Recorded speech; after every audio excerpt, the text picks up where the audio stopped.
understand the momentum of how the wave dash works, and understand that there's a rhythm, right? A wave. There's a wave. That's why they call it a wave dash. If this microphone could stop falling, that's why they call it a wave dash, right? Because there's a flow to it, just like water. What did Bruce Lee say? Be like water, right? All right, what's good, YouTube? I appreciate y'all coming back to the channel. If you're new here, welcome. I do all things pretty much Tekken and maybe some other things on the side as well. Nowadays I play a lot of video games to kind of take away from stress. So Tekken has been kind of doing the opposite of that, and that's okay. But you know, like I said, you know, nowadays I play a lot of video games to take away from stress, and Tekken just kind of adds to that. However, that shouldn't stop me from making some content here today. So I wanted to go ahead and talk about how to do a wave dash, right? How do you do a wave dash? What is a wave dash, and why do we use it, right? So we're gonna go ahead and jump into the practice mode here and basically talk about the wave dash. So as far as what is a wave dash, right? A wave dash is basically you input a crouch dash input and then you add forward to it repeatedly and you get a wave dash. So a wave dash will look like this. If I can actually do it today. See? That's a wave dash, right? And you can do many different options normally out of a wave dash, right? And the reason why, the bigger reasons why we use a wave dash is because it allows us to initiate mix-up opportunities, right? So out of a wave dash for Armor King, I have my low, right? So let's actually make it hit low out of a wave dash. I have a mid out of a wave dash. I can do that too. See that? So if wow, is this this must be the YouTube curse man Sweet talks about. Wow, Jesus.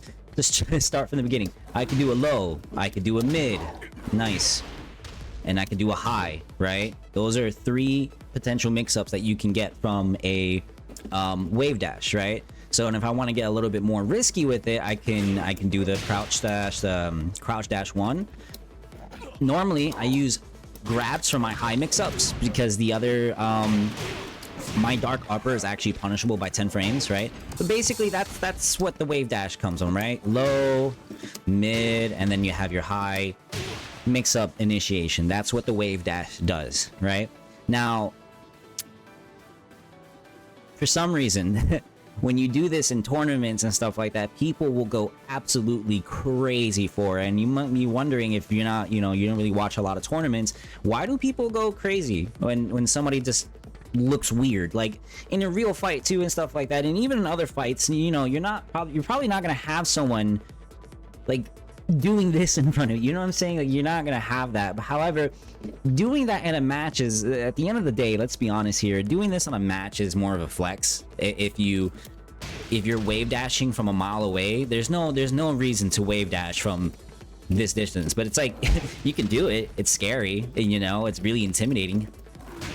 But is it really efficient? Not really, because what you're doing, if you're doing it from this distance, right, you're telling your opponent, hey, I'm gonna do a mix-up, you better be ready, get on guard, right? And you don't really want to do that, right? You don't really want to tell your opponent what you're doing. So like the optimal range you want to start your wave dashes is usually right here, right? So just right around here. You could do 2, right? And you know, you get a little bit scary, right? Now, that is pretty much the purpose of a wave dash. To summarize that little step right there, the purpose of a wave dash is it allows you to initiate mix-up opportunities. Yo, real quick, before we continue with the video, there was one important thing I forgot to mention about wave dashing, and I actually was a little bit disappointed in myself. I forgot to mention this. So not only is it wave dashing, the reason why we use wave dashing is an intimidating factor, because like I said, it's very scary. You know, that's kind of scary to look at.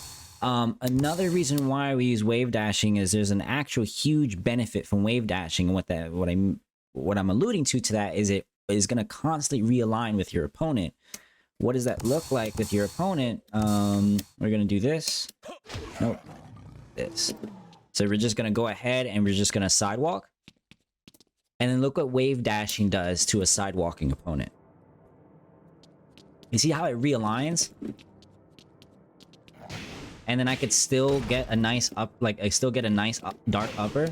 So it negates people who really like to sidestep a lot of moves. So instead of going for something risky like that, you know, you can go ahead and just wave dash and catch them. So that's also what I wanted to mention. Anyways, carry on. Characters like Armor King, Jin, Kazuya, Horang, and who else? It's probably even Bob. You know, some of these characters have wave dashes, right? You can do a wave dash. Now, to talk about how do you do a wave dash, right? What does a wave dash even look like, right? On a move list, you're not gonna have necessarily a wave dash input. What you're gonna have is called crouch dash, right? So the wave dash is, like I said in the beginning of the video, the wave dash is just basically adding a forward after the crouch dash. For moves like this, your crouch dash is gonna be forward, neutral, down, down, forward. It's important that we add the neutral in there, because if you do forward, down, down, forward, you're not really gonna get it. Like, you can get it, but it's like the game is still recognizing that you're adding the neutral in there. So you'll just make sure you add the neutral in there, right? So that is what the wave dash, the start of the wave dash looks like. It's going to be your crouch dash input, okay? Now to do this wave dash, again, like I said, all it is you're adding forward after the crouch dash. But what I would like for you to do, and if you're trying to get your wave dash, you know, mastered, right? You really want to work on wave dashing, or you don't know how to wave dash at all, right? The way you would practice that first is by going ahead and inputting a crouch dash. What is a crouch dash? It's just a forward, neutral, down, down, forward. Your character should look like that when you do a crouch dash, right? Should stay a little bit ducking, but slides in, right? That's a crouch dash, right? Now, the wave dash is when you add the forward after the crouch dash. So crouch dash forward, right? That's the start of a wave dash. Now, to get comfortable with this and to build up the muscle memory so you can go from this to this, right? What you want to do first is go ahead and get your muscle memory used to just doing crouch dash, right? Just do this. That's it. And you don't have to do it as fast as I do. You could do forward, neutral, down, forward. See that?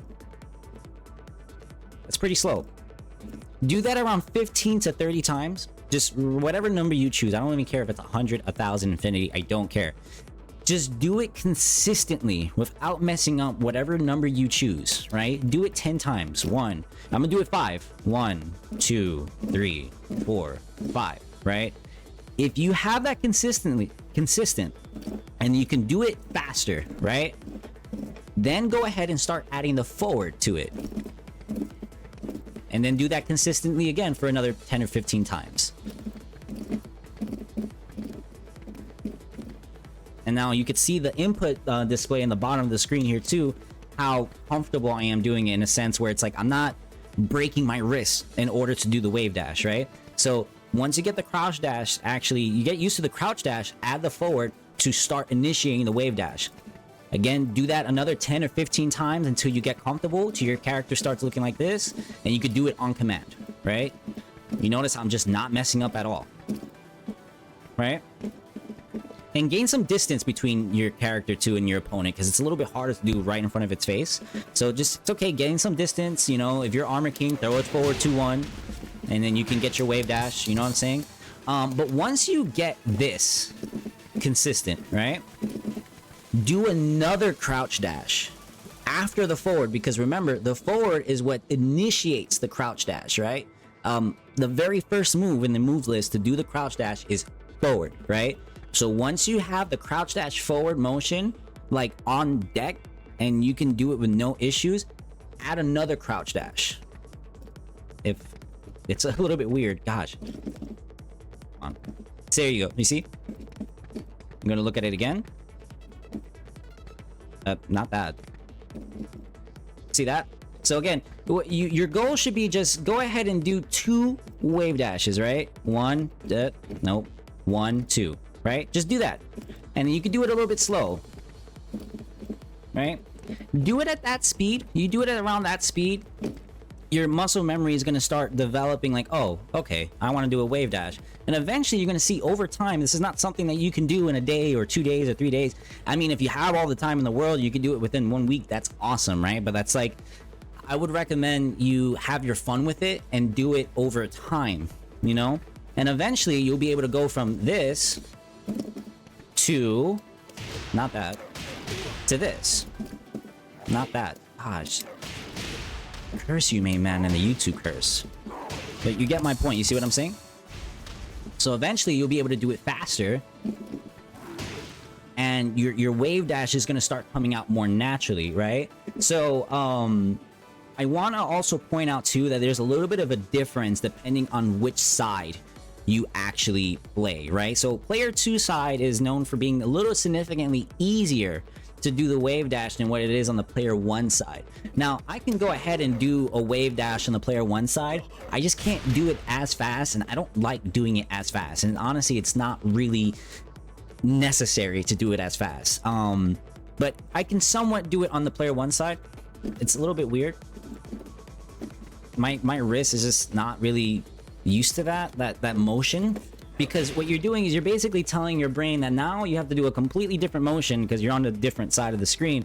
But what that looks like, because it's happened before, and there's this moments where I'm just so zoned in, I guess, I can able to do a wave dash with no issue on the other side.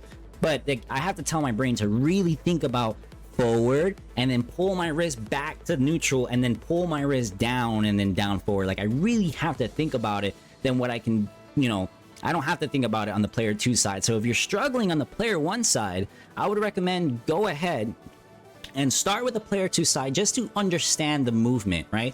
Understand the momentum of how the wave dash works and understand that there's a rhythm, right? A wave. There's a wave. That's why they call it a wave dash. If this microphone can stop falling.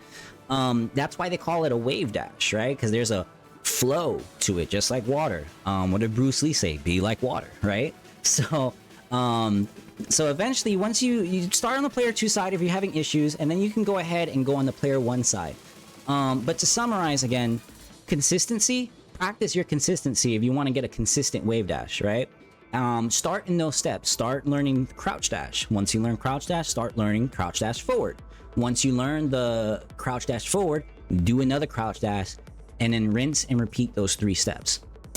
Now, if you want some motivation, right, as far as like, well, what can you do out of, you know, out of a crouch dash? And I showed you a little bit before, but once you start getting comfortable with it, that's when wave dashing actually starts to get a little bit fun in matches. Because in the middle of a match, you can just, you know, not that, but oops, whoa, come on, like this YouTube curse, that main man Sui. I guess this is for all Tekken creators. Does everyone else go through?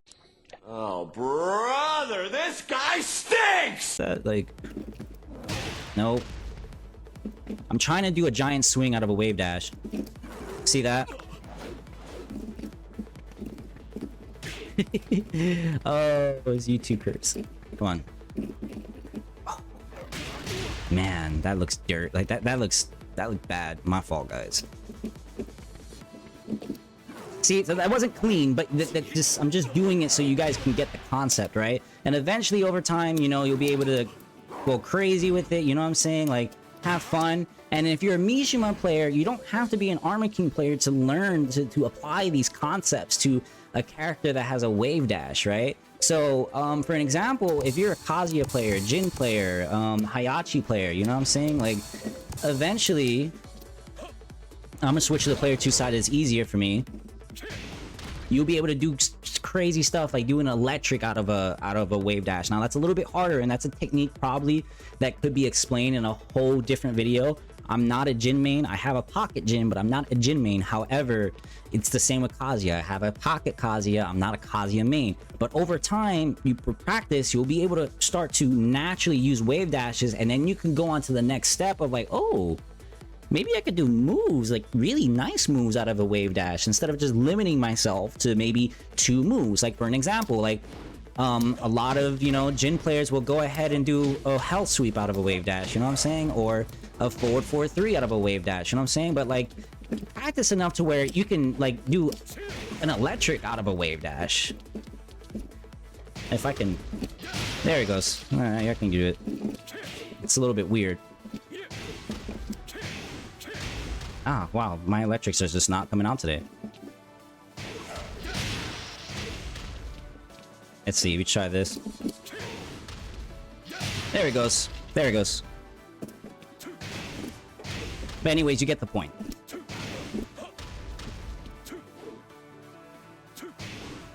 Anyways, yeah, y'all got the point. But anyways, you know, I hope you guys found something out of this video. I know there's 100 other videos out there that explains how to do a WaveDash. But hopefully you guys, you know, whether you saw all those other videos or not, hopefully you guys did find something knowledgeable out of this. And, you know, hopefully you guys over time can come back to this video. This video may resurface in your feed and be like, oh, man, I remember when I couldn't do a WaveDash and now I can just... Not that, but hopefully you can do better than whatever is happening here. So, anyways, really appreciate it, guys. I hope to see y'all again soon. Take care. I'll see y'all in the next video.